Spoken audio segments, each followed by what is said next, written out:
Ludivine, bonjour. Bonjour, Merci d'être venue à Ouest France aujourd'hui. merci de Euh, m'accueillir. J'ai passé une très belle journée. c'est bien. Mercredi prochain sort Lola et ses frères, le dernier film de Jean-Paul Rouve, une comédie. Une comédie un peu émouvante. Qu'est-ce qui vous a motivé à accepter ce rôle? Ce qui m'a motivée, c'est d'abord la qualité du scénario de Jean-Paul Rouve et David Fuenquinos, qui est écrivain. Ils ont un duo qui fonctionne très très bien. Et justement, ce qui m'a plu, c'est ce mélange c'est ce mélange très réaliste en fait entre la comédie et le drame, où on est sans cesse en train d'osciller entre plusieurs émotions, c'est-à-dire qu'on n'est jamais dans quelque chose de monolithique, on est toujours dans quelque chose de contrasté comme dans la vie. Et le personnage de Lola me touchait plus particulièrement parce que c'est une femme qui est la benjamine d'une fratrie, qui pourrait être la petite fragile qu'on chérit, et finalement elle se retrouve à être le pilier de cette famille et à tenir ses deux grands frères la tête hors de l'eau.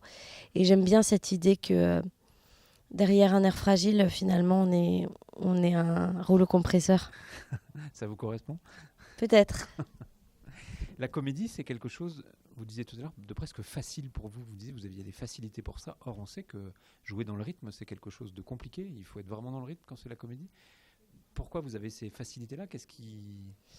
Bah ça, j'en sais rien. Je sais qu'effectivement, quand j'étais plus jeune, j'avais tendance à vouloir m'éprouver, à vouloir jouer des drames, des tragédies quand j'étais à l'école. Et on me donnait toujours euh, des comédies à jouer parce qu'on me disait que c'était mon emploi et que j'étais drôle. Et moi, en fait, ça me désolait parce que j'avais envie de prouver au monde que je pouvais être une actrice dramatique.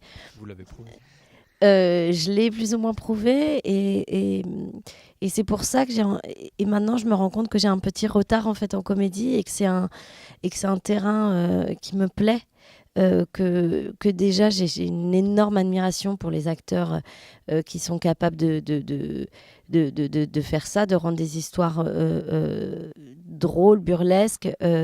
Et du coup, j'avais énormément de plaisir à observer Jean-Paul Rouve, José Garcia et Ramzy Bedia, qui sont pour moi des orfèvres en la matière, et de regarder leur savoir-faire, parce que c'est des gens qui finalement sont assez sérieux par rapport à ça. Donc j'avais l'impression de jouer dans la grande cour et voilà, de me challenger. J'avais envie justement d'être dans la comédie. Et puis là, comme je l'ai dit, c'est une comédie qui est très contrastée, donc c'est pas non plus une partition si difficile à faire.